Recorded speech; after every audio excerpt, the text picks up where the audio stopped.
આજ મીરા તારા વિચારોમાં છે, કાલે તારા જીવનમાં હશે. કદાચ આ જન્મમાં જ એનો પ્રેમ તારા નામે લખાયેલો છે.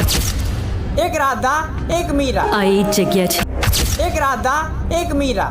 આ મૂવી યુટ્યુબમાં ક્યારેય જોવા મળશે ખરું? થઈ ગયો છે. એક જન્મનો પહેલા વાત કરીએ આ મૂવીની. આ મૂવી એક રાધા એક મીરા વિક્રમ ઠાકોરનું મૂવી. આ મૂવીને આજે 7-8 વર્ષો વીતી ગયા છે, પણ આ મૂવી હજી સુધી આવ્યું નથી.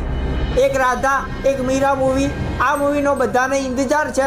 હવે ઇંતજાર છે તો આ મૂવી આવશે પણ ખરા, કેમ કે રાહ જોઈ છે. તો એક રાધા એક મીરા મૂવી ત્યારે 7-8 વર્ષ થઈ ગયા છે, પણ કોકોનટ મોશન પિક્ચરે હજી સુધી આ મૂવી રિલીઝ કર્યું નથી. કોકોનટ મોશન પિક્ચરનું પ્લેટફોર્મ વિક્રમ ઠાકોરના આ ફિલ્મને વર્ષોથી રોકીને બેઠું છે.